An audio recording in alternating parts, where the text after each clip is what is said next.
In this video, we're going to speak about how to warm up the respiratory structures in a very simple way.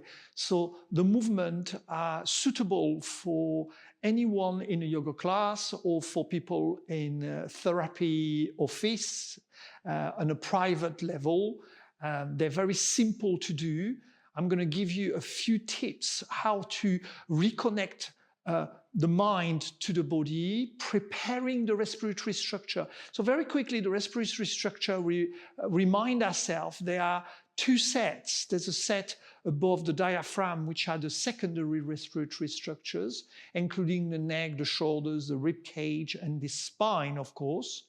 And the primary respiratory structures, which are the muscles which are placed into the lower part of the body, lower back, pelvis, spine also as well, and the diaphragm. So all the practices we're going to do now is to boost a little bit, warm up a little bit these structures so we have a better experience when we are doing breathing techniques.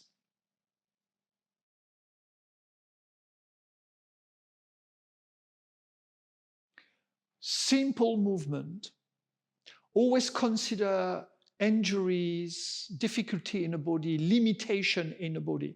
Could be shoulders, could be rib cage, but take it easy. First thing we do is placing the feet hips width apart. And I like starting with shaking. Shaking the hands, shaking the arms. And then involving the breath already. If I bring my arms up, I'm going to inhale and keep shaking. When I bring my arms down, I'm exhaling and keep shaking. And I'll do this for a few times, just to warm up a little bit the joint of the arms and the shoulder. But also, we're stimulating already the respiratory structures, because the arms are connected energetically to your rib cage and to your lungs and to your heart. Okay? The arms.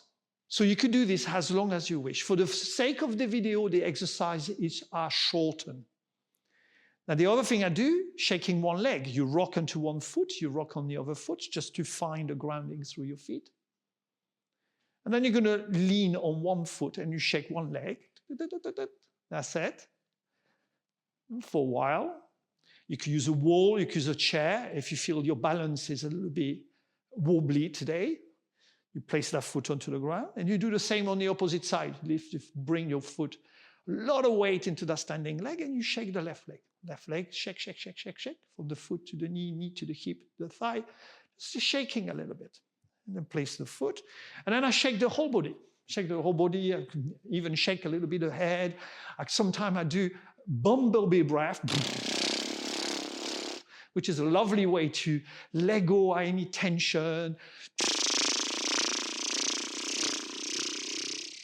And then I stop. So this is, again, you could do that as long as you wish. And you stop for a moment and feel how the body feels after this. Yeah? The other very useful practice is coming a little bit from the Qigong and the Tai Chi, but I'm doing it more fluidly. Qigong and Tai Chi will have their knees slightly bent and their feet anchored to the ground, and they will be rocking their arms to the right, to the left. Sometimes I feel this is very restrictive for the back, so I like bringing my heel up away, so I get a bigger movement going to the right and going to the left. And my arms are very relaxed, and I feel my shoulders and my lower back are less annoyed by the circling and the spiraling. So this is another exercise that you could do for 3, 4, 5 minutes. Very warming, very energizing.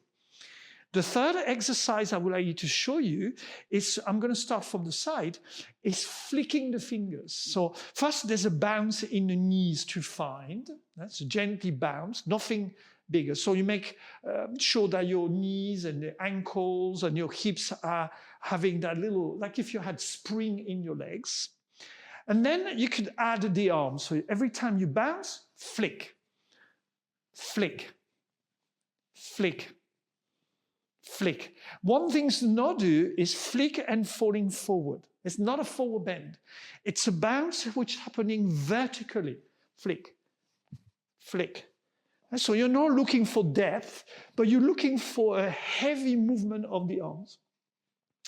So this practice is also very warming, a little bit like the spiraling. It's very energetic. It's very stimulating. And then finally, the other one is for the shoulders as well. And I really like this one because it really gets into the back of the rib cage and arms up and you cross. So think about your right arm to start with. And you feel your right arm goes at the back of the left and at the front of the left, one after the other. Okay? And then you find a place to place your hands onto the shoulders. And then with the elbows, you do some circling, move some circling, one side into the other side. Just to get the shoulder blade to move, the back of the rib cage, you bring awareness to the back of the rib cage. You release your arms, and you do the same with the left arm. Now the left arm becomes your main arm. Up, cross, cross, front and back of the right arm. And when the next time your left arm is below the right arm, up, you bring your hands to the shoulders, hold them firm, and then roll the elbow one side, roll the elbow on the other side. Again, with the shoulder blade moving, it's good to tap into the trapezius muscles. Then you relax your arms. And usually after doing this series of movement, I like to finish with a final spiraling to shake any tension away left into the body. Okay? And then you are falling into a forward bend and rest, or child pose, or if you are with a client who needs to, on a chair, the client should just have these hands on the table or on their knees and have a little rest after moving. In the next part, we'll be speaking about the spine.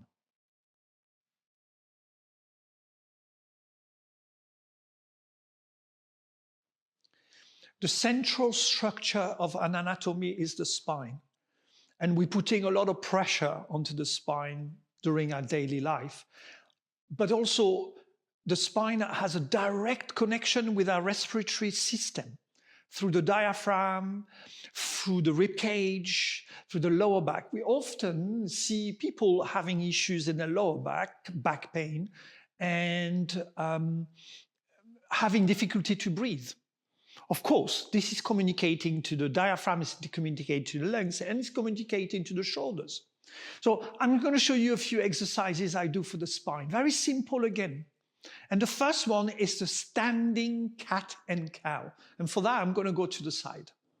Standing, feet, hips width apart. Right? So what we don't want to do is having the feet straight, closed. That's not going to work. You want your feet slightly hips apart or shoulder apart. This not too wide either. Okay? And then the next thing you want to do is to lean on your knees. Simple. We don't want the head to collapse. We want to keep the back long. In fact, we want to give a lot of weight to your hands to the knees and the knees to the feet and the feet to the ground. Everything's got to drop. The hips are sticking back. The back is nice and long. And I'm sure we all done cat and cow on our knees, and it's the same thing. The first thing I will allow you to do is to find a bit of contraction in the abdomen so that you round your back, you drop your head, you drop your tail. Don't stretch your legs. Keep the knee bent and push a little bit into your knees. And then you're going to relax, and then you inhale, you look forward, you look at your chest, and you're looking towards the front of your mat. And then you do this a few times. So you let the spine rolling naturally from one position to another. Try not to overdo it. And if you meet some difficulties with your lower back, then do less or just stop to one position. Sometimes my lower back is a little bit sore, I'm not going to go into cow. I'm only doing cat position and straight line. Cat position, okay? So cat and cow position. Come back into center.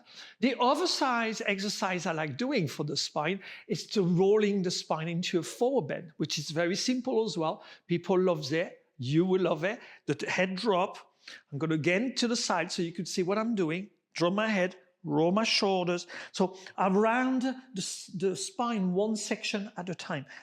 I roll my lower back. I roll my middle back, my lower back, my pelvis, and I go down towards the ground. Then when I'm on the floor, I bend my knee and then pushing an exhalation to roll slowly back into a standing position. very slowly. Okay, not going up and down, not stretching the legs. It's not about the hamstring. It's about allowing the spine to slowly take a little bit of movement in every section and every vertebrae. There's going to be a place sometimes which is a little stiff. Don't worry too much. Keep doing it. Make sure your knees are bent slightly so that you push safely and come back into a standing position. And so rolling the spine is it's a classic in terms of finding a little bit more flexibility, a little bit more of mobility along the entire length of the spine. So this is another thing. Obviously, the spine is not doing just forward bend and back bending. We're not doing back bending on that one. We are more interested to find the movement which is facilitate also the respiratory structures. And obviously, the one which is very important, it's side bending. My feet are slightly wider. My arms are resting along the side of the body. And very simply, I'm inhaling, I'm bringing my arm up, and I'm exhaling, I'm going into a side bend. I'm inhaling and come up, and I'm bringing my arms back down to the floor. Now, you could do that seated as well. It's the same. So you're inhaling, you bring your upper arm, the other arm up above your head, and during an exhalation, try not to go too far down, you're going into the side bend. Come back into center, and you're bringing your arms back down to the side. And so this is helping to elongate the side of the body, which is sometimes very restricted, elongate the upper spine, and get movement in the entire torso, which is part of your respiration. So I repeat again. I'm lifting my arm up, inhaling, I go into a side bend. You see, I'm not going too far because this is too much, too stressful. I'm feeling all my side open. You could even ask people to place the palm of their hands here and to breathe for a moment into the hand, which is a lovely thing to do. Come back to center, you drop your arm. You could take the other arm up above your head and go into a side bend again. So I repeat, you could stay there, or you could ask the person to place the opposite hand on the ribs and to breathe into the palms. Not coming back to center and then gently release. Okay, so side bending, rolling the spine, finding flexibility and mobility. There's one last thing I would like to show you, which I really, really like. It's a gentle spiral. It's a gentle spiral. Now, sometimes we find that the back is stiff and we don't want to do big movement, the spiraling. So if you place one hand onto the opposite shoulder, so let's say my left arm is on my right shoulder, it's hooking, and my right hand is hooking the left elbow. Okay? And what you want to do is to pull the elbow and allow the torso to rotate towards the hands on the shoulder. And then you inhale back to center, and then you exhale, you gently twist to the right, you come back to center. With your hands, you guide the elbow. It's the elbow and the movement that goes with the torso. And you're not forcing your head, you're not forcing your shoulders. Okay, I'll show you the opposite. My right hand is on my left shoulder. My left hand hook the right elbow. I relax on my feet because I'm standing, but I repeat, all those movements can be done on the chair as well. I pull into the right elbow and I'm turning to the left. It's very nice, very soft, it's very gentle. And you find often the place which is a little stiff, a little tight. Up, you pull, you come back. So the breathing is always exhaling when you twist and inhaling when you come back. Okay? And it's a lovely, lovely way to stimulate a little bit the entire spine. Right? And then you could start your breathing practice. Thank you.